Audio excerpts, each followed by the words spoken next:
PMI Montréal pour la diffusion d'un podcast avec Monsieur Yvan Petit. Monsieur Petit que je ne connais pas, que je vais apprendre à découvrir avec vous, mais qui est spécialiste dans ce domaine-là. Et avant d'aller dans la recommandation de lecture, j'aimerais que vous me parliez un peu de vous, Monsieur Petit. Que faites-vous et qui êtes-vous? Oui, d'accord. Donc, je suis professeur à l'ESG-UQAM au programme de gestion de projet. Donc, je crois que vous avez déjà rencontré quelques professeurs. On a eu quelques de vos collègues, oui. Quelques collègues. Donc, on a une maîtrise en gestion de projet qui est établie depuis maintenant plus de 35 ans. Et je suis professeur là depuis 4 ans. Ah, c'est récent. C'est récent. Donc, pour moi, une troisième carrière. En réalité, je vous raconterai un peu. En fait, cette transition de carrière-là est reliée au livre. Donc, je vous raconterai un peu. Donc, depuis 4 ans et depuis tout récemment, directeur du programme. Donc, responsable du programme, ça implique, d'en faire la promotion, d'en faire l'administration, en fait. Donc, l'évaluation. Et spécifiquement, ma spécialité comme professeur à l'ESG, c'est la gestion de portefeuille de projet, la gestion des risques, l'incertitude et la gestion des projets agiles. Grandes orientations. Puis qu'est-ce qui vous a amené, parce que là, vous m'avez intrigué là, avec votre question, qu'est-ce qui vous a amené vers ça, justement, à devenir professeur? Moi, c'est mon background est en génie, donc j'ai une formation en génie. Et après avoir travaillé en génie pendant quelques années, j'ai décidé de faire un MBA. Ensuite, j'ai été embauché comme gestionnaire de projet pour l'agence Reuters à Londres. Ah oui. Donc, j'ai travaillé quelques années à Londres et à ce moment-là, j'ai eu mon premier poste de gestion de projet. OK. Et depuis 87, donc j'ai travaillé de 87 à 2009 environ comme gestionnaire de projet dans l'industrie. Et dans les, disons, de 92 à 2009, j'ai travaillé comme gestionnaire de projet pour Ericsson à Montréal, compagnie suédoise. Et chez Ericsson, j'ai géré toutes sortes de projets, des grands projets, des petits projets. Et dans les dernières années, il y avait un standard de gestion de portefeuille de projet qui avait été publié par le PMI. Okay. Et dans cette période-là, on m'avait demandé justement de développer un processus chez Ericsson. Pour ceux qui ne connaissent pas l'entreprise, c'est une compagnie suédoise dans le domaine des télécommunications, assez bien connue à Montréal parce qu'ils ont un gros centre de recherche, environ 600 personnes à Montréal. Et on m'avait demandé de développer un processus de gestion de portefeuille de projet. Okay. Et le PMI venait de publier leur standard 2006, donc première version du standard. J'avais commencé à travailler là-dessus. Et à peu près à la même époque, j'ai rencontré Brian Hobbs, Monique Aubry. Qu'on a interviewé tout à l'heure, oui. Et en discutant avec eux, ils m'ont donné l'idée de commencer un doctorat en administration à l'ESG. Et comme j'avais déjà des idées de sujets plus spécifiquement sur la gestion de portefeuille de projet, en discutant avec eux, j'ai décidé de prendre une période sabbatique de mon employeur pour faire mon doctorat. Donc après, plus de 25 ans dans l'industrie. Portefeuille de projet, là, pour une femme comme moi qui ne connaît pas ça, ça veut dire quoi? Oui. Donc, portefeuille de projet, la majorité des personnes maintenant connaissent assez bien la gestion de projet. Oui. Donc, un projet, c'est une activité qui est temporaire, qui va introduire souvent un changement dans une période d'année. Donc, on veut livrer quelque chose dans une certaine période. Donc, un pont, un hôpital, donc un projet. Et souvent, les entreprises se retrouvent dans des situations où ils ont beaucoup de projets. Et peuvent très bien gérer les projets, mais ne gèrent peut-être pas les bons projets. Ah, OK. Donc, la gestion de portefeuille est préoccupée par la sélection, la priorisation des projets. Donc, plutôt que de se concentrer sur bien gérer les projets, c'est de s'assurer que les bons projets au bon moment. Au bon moment. OK. Donc, certaines portions des théories qui sont... on a emprunté, par exemple, les gens sont assez familiers avec un portefeuille financier. Oui. Bon. Qu'est-ce que c'est un portefeuille financier? On a différents outils d'investissement reliés à certains éléments de risque, avec certains objectifs. Oui. On va dire, bon, si mon objectif, c'est d'avoir un rendement qui est à long terme, et puis j'ai pas une très grande tolérance au risque, on va monter un portefeuille qui est en conséquence de ça. Oui. Si on regarde la même chose en projet, une entreprise qui a, prenons un exemple, 50 projets en parallèle, on va vouloir regarder c'est quoi les objectifs stratégiques de l'entreprise. OK. Et s'assurer que chacun des projets contribue d'une certaine façon aux objectifs stratégiques. Et on va vouloir balancer notre projet. Ça veut dire que ce ne sera pas nécessairement tous des projets à court terme ou tous des projets à long terme, tous des projets risqués, on balance, mais de la même façon qu'on balancerait un portefeuille financier, je comprends. Mais on va gérer le portefeuille de projets. De façon équilibrée, équilibré, et il y a toutes sortes de contraintes. C'est des contraintes financières, des contraintes de ressources disponibles. Ça, oui. Et une des particularités des portefeuilles de projets, c'est que dans des portefeuilles financiers, souvent, l'allocation des ressources est assez fluide. C'est-à-dire qu'on peut dire on vend ces actions-là pour acheter des obligations et ça se fait, on capte et puis c'est réglé. Alors que dans des projets, c'est beaucoup plus compliqué. Il y a une certaine transition qui doit être faite. L'allocation des ressources doit être planifiée. Donc, ça implique un assez grand nombre de défis. Donc, le PMI avait commencé à publier son premier standard en 2006, donc c'est quand même assez récent. Oui. Et c'est venu initialement beaucoup du domaine des TI, sûrement. de comme beaucoup de théories sur les gestions de projets. Exact. Et donc, les projets étaient bien gérés, mais on se posait la question, est-ce qu'on gère bien les projets? C'est-à-dire, à partir du moment où, disons, une entreprise a 50 projets, et reçoit une requête pour un nouveau projet. Est-ce qu'on le rejette parce qu'on n'a plus de ressources sont tous alloués aux autres projets, ou est-ce qu'on l'évalue? Est-ce qu'on arrête un projet en cours? Est-ce qu'on le retarde pour faire de la place? C'est tous ces aspects-là, comment est-ce qu'on gère au niveau du portefeuille. Donc, d'où votre lien à l'UQAM, d'où votre lien à votre changement de carrière, finalement. Donc, après les études, je soupçonne que vous êtes devenu... J'ai été embauché comme professeur à l'UQAM. Donc, c'était troisième carrière. Ingénieur, chercheur, gestionnaire de projet, disons une bonne Mais ça, il y en a une couple de ça, ingénieur et gestion de projet, de ce que je comprends, parce qu'il y a beaucoup d'origines là-dedans, c'est ça. Maintenant, votre livre, on va le regarder maintenant, mais juste pour ma compréhension aussi, donc, cette notion-là de portfolio, de projet, c'est quand même quelque chose qui intéresse particulièrement les grandes institutions, les grandes organisations, les grandes entreprises. Alors, ça doit quand même être un créneau assez particulier. Donc, des personnes comme vous, il n'y en a pas 42 000. Là. Ça doit vraiment être une spécialité dans la gestion de projet. Tout à fait. Je dirais qu'il y en a relativement peu. Je pense que dans mon cas, quand j'ai décidé de faire ma thèse de doctorat sur ce sujet-là, le timing était assez bon. C'est-à-dire que, 2006, on est... c'est pas si longtemps. C'est assez récent. Oui. Et effectivement, le créneau était là, mais la demande est là. Il y a un intérêt très, très grand. Je reçois des requêtes régulièrement, là, comme je dirais comme un expert dans ce domaine-là. Donc, au Québec, là, de grandes entreprises, effectivement, là, au niveau des ministères provinciaux, fédéraux, au niveau des villes, au niveau des grandes entreprises, là, il y a un intérêt pour la gestion de portefeuille. Il y a relativement peu d'expertise, peu de publications, très peu de publications. Donc, c'est assez précurseur. Oui. Je dirais oui. Alors, je suis contente de vous connaître. Donc, vous êtes pionnier dans le milieu. Et donc, la gestion de portefeuille, donc pour une personne qui entame une carrière en gestion de projet, est-ce que ça doit quand même prendre du vécu? Oui. Donc, on ne deviendrait pas un portfolio manager à 22 ans, là? Non, pas du tout. Donc, normalement, la gestion de portefeuille se fait assez haut niveau dans l'entreprise. C'est ça.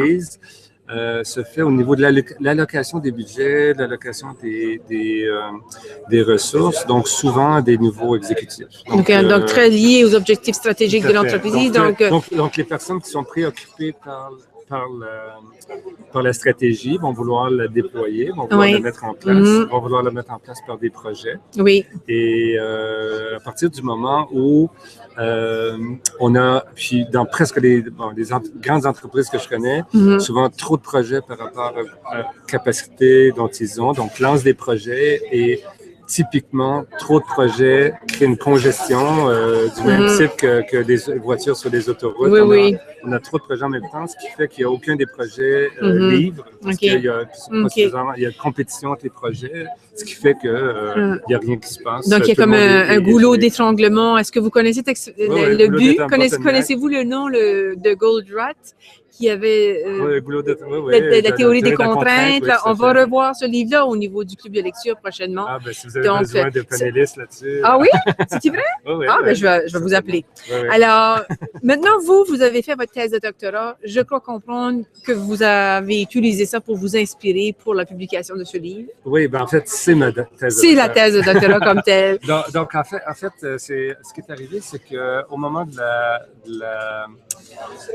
où j'avais déjà défini un peu mon sujet de doctorat. J'avais fait une demande de financement auprès du PMI parce qu'ils financent des projets de recherche.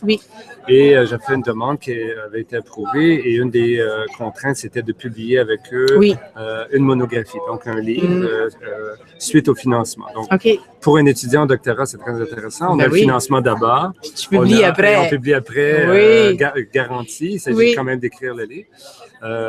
Donc, pour moi, ça a été une très belle... une formule gagnante, oui, c'est ça. Donc, je reçois aucune royauté suite à... C'est rien. Regarde, vous l'avez fait quand même. Puis on va le présenter. Donc, on va le nommer. Alors, les amis, c'est ça ici. Ça s'appelle Project Portfolios in Dynamic Environments. Organizing for Uncertainty.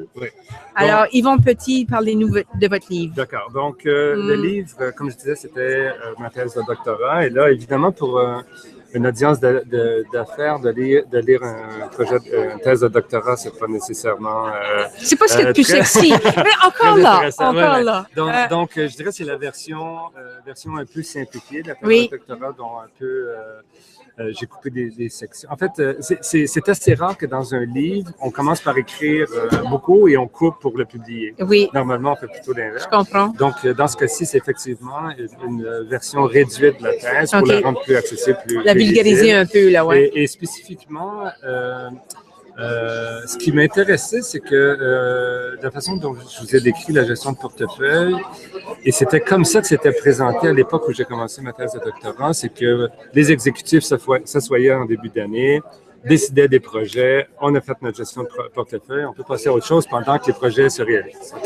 Et on se reverra l'année prochaine quand les projets auront été réalisés et on lancera une nouvelle série de projets pour l'année suivante. Bon. Mon expérience était pas du tout comme ça. C'est-à-dire que les projets, et c'est pour ça que le sujet de la recherche était surtout sur la gestion de portefeuille dans des environnements dynamiques. Ce que j'appelle des environnements dynamiques, c'est on fait une première planification et 3 semaines plus tard, la planification ne tient plus pour toutes sortes de raisons. Donc moi, ce qui m'intéressait, c'était tout cet aspect de dynamisme-là. Comment est-ce qu'on peut gérer les portefeuilles, la gestion de portefeuille, quand les environnements sont très, très dynamiques. Et ce que j'ai fait dans ces cas-là, je suis allé étudier plus spécifiquement comment 4 portefeuilles étaient gérés dans des environnements qui étaient... Est-ce que vous les nommez, ces environnements-là? On ne les nomme pas. Normalement, c'est un problème éthique. En fait, je l'ai décrit assez bien. Je l'ai décrit bien. Mais c'était dans le secteur d'activité? Il y avait 2 secteurs d'activité. Un secteur en développement de logiciels, donc très grande entreprise, et un autre dans le domaine financier. En fait, dans le domaine financier, c'était aussi du développement logiciel. Et plus spécifiquement, dans ce cas-ci, en fait, dans les 2 environnements, le premier environnement, ce qui était la source d'incertitude, c'était qu'ils développaient des produits qui étaient complètement nouveaux. Donc, ils ne pouvaient pas vraiment aller voir le client et leur demander qu'est-ce que vous voulez. Ils ne savaient pas les produits n'existaient même pas. Donc, et leur source d'incertitude était qu'à partir du moment où ils auraient un premier contrat, une première vente de ce produit-là, c'est sûr que le produit était pour changer. Donc, c'était la spécification du produit qui était extrêmement difficile. Et dans le cas de l'institution financière, c'était les aspects, pas légaux, mais c'était des règles des nouvelles règles comptables qui étaient introduites. OK. Et pour eux, c'était l'interprétation de ces règles-là, comment on va les mettre, et ça changeait constamment, en même temps qu'ils développaient le produit. Donc, ils devaient gérer justement cette uncertainty-là, alors. Donc, Organizing for Uncertainty, c'était exactement, c'est comment ces organisations-là s'organisaient face à l'incertitude. Ça me fait penser, votre titre de livre est en anglais. L'avez-vous rédigé en anglais aussi? Oui, en plus, directement en anglais. J'ai fait ma thèse de doctorat en anglais et j'ai repris en anglais. Excellent. Donc, ça demande une lecture en anglais. Oui, mais c'est normal dans le domaine. Et je vous dirais la portion, je dirais la contribution principale du livre. Et pour les auditeurs, je dirais, il y a une première portion. Quand on fait une recherche, normalement, on fait une revue de la littérature assez vaste. Et à l'époque, on ne peut pas dire qu'on a tout lu, là, mais j'ai vraiment fait un effort pour lire tout ce que je pouvais lire sur la gestion de portefeuille. Et j'en fais un sommaire assez détaillé. Donc, pour n'importe qui est intéressé par le domaine, cette revue-là en soi est une contribution intéressante. Excellent. Je vais un peu plus loin ensuite en disant, quand c'est spécifiquement des aspects où il y a beaucoup d'incertitudes, là, je rentre aussi, c'est quoi l'incertitude, c'est quoi la gestion de risque, c'est quoi la gestion des événements inattendus. Et dans le domaine académique, on parle, ce que j'ai utilisé, c'est un cadre théorique qui s'appelle la capacité dynamique. OK. Et ça, c'est un domaine de la littérature en stratégie qui a été développé par Thies. C'est un modèle que j'utilise, Thies. Et ce qu'ils appellent la capacité dynamique, c'est la capacité d'une organisation à mettre en place les mécanismes qui vont faire en sorte qu'elles vont pouvoir s'adapter aux changements autour. Et dans des environnements comme aujourd'hui, et surtout dans les environnements que j'étudiais, c'était un cadre qui se prêtait bien, qui se prêtait particulièrement bien à l'étude des gestions de portefeuille, parce que l'interprétation que j'en ai fait, c'est qu'on a des objectifs stratégiques, on met en place un portefeuille de projets, on lance des projets. Et là, qu'est-ce qu'on met en place pour se rendre compte des changements environnants? Est-ce qu'il y a des nouveaux compétiteurs? Est-ce qu'il y a des nouvelles règles légales? Est-ce qu'il y a des nouveaux marchés qui se développent? Est-ce qu'il y a des nouvelles technologies qui se développent? Et ce qui était particulièrement intéressant, c'est que en fait, dans les 4 portefeuilles, la technologie était considérée comme relativement stable, même si peut-être pour les lecteurs, on se disait c'est la technologie qui change très rapidement. Mais pour eux, une technologie qui change aux 6 mois, c'était pas un problème. OK, oui, OK. Pour eux, ça, on peut 6 mois, c'est stable. On peut se fier qu'au moins pour 6 mois, on est correct. Mais tout le reste changeait constamment. Donc, qui aimeriez-vous qui lise votre livre? Je dirais n'importe qui impliqué en gestion de portefeuille. OK. Et je dirais malheureusement, comme c'est un domaine qui est encore assez nouveau, il y a peu d'entreprises qui se préoccupent de la gestion de portefeuille. Okay. Donc, j'ai une base de lecteurs qui est assez restreinte, mais qui est, je dirais, peut-être en développement. OK, c'est ça. Mais comme vous dites, les gens qui veulent peut-être s'initier à ce domaine-là en faisant de la revue littéraire, est-ce que ça permet de saisir l'importance de cette intervention-là? Oui, tout à fait. Donc, il y aurait ça. Donc, de lire le chapitre, je pense que c'est le chapitre 3, non, chapitre 1, premier chapitre, Literature Review. C'est quand même déjà une 50aine de pages qui fait le tour. Qui fait le tour de la matière. Donc, ça, c'est intéressant. Puis, je dis c'est récent, là. On parle de quelques années à peine. 2012. Donc, puis mais ce que j'ai trouvé intéressant aujourd'hui avec toutes les discussions qu'on a eues aussi, c'est qu'au niveau de la communauté de la gestion de projet, c'est que c'est vraiment une communauté internationale. C'est ce que je ressens par les commentaires que j'ai entendus. Donc, dans ce sens-là, votre livre peut avoir une portée qui déborde les frontières du Québec. Là. Donc, tout à fait. Avec une association avec... Oui. Très belle question sur laquelle je vais ajouter. En fait, ce que ça m'a permis, une fois que j'ai publié ma thèse de doctorat, le PMI était dans un processus de révision de leur standard de gestion de portefeuille. OK. PMI a 4 grands standards.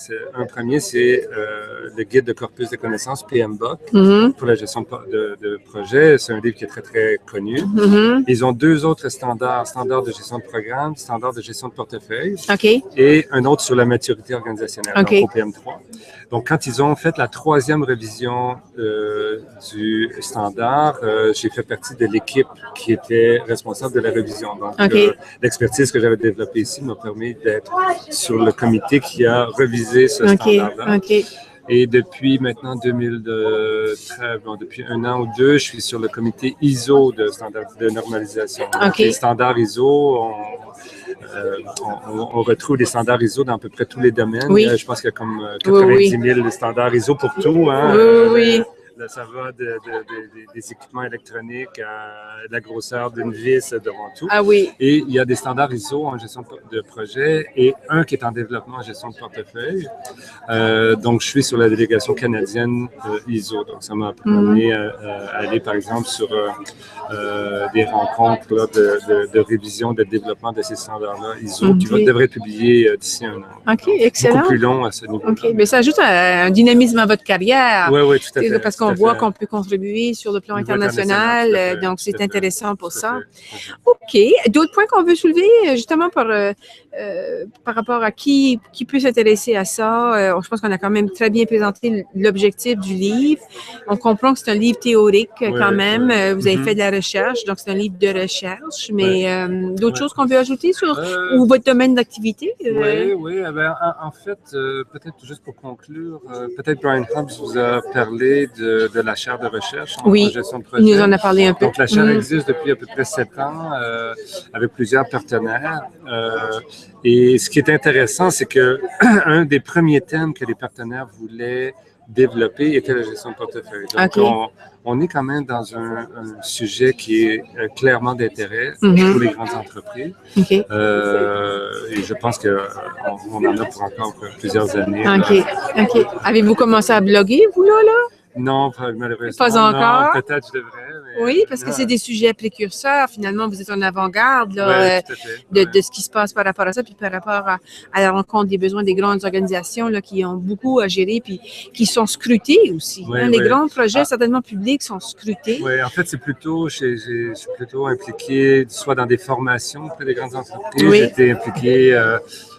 par exemple, avec le vérificateur général, m'a demandé de participer comme expert justement dans l'évaluation des projets dans des entreprises parapubliques. Donc, les interventions ne se font pas électroniquement par blog, se font dans les entreprises. OK, excellent. Ben, merci beaucoup, M. Merci Petit. pour l'invitation. Alors, nous, on va faire tirer votre livre à la fin de la journée. Puis, merci encore d'avoir pris le temps de venir nous saluer. Ça fait très plaisir. Merci beaucoup. Attends, on va juste fermer.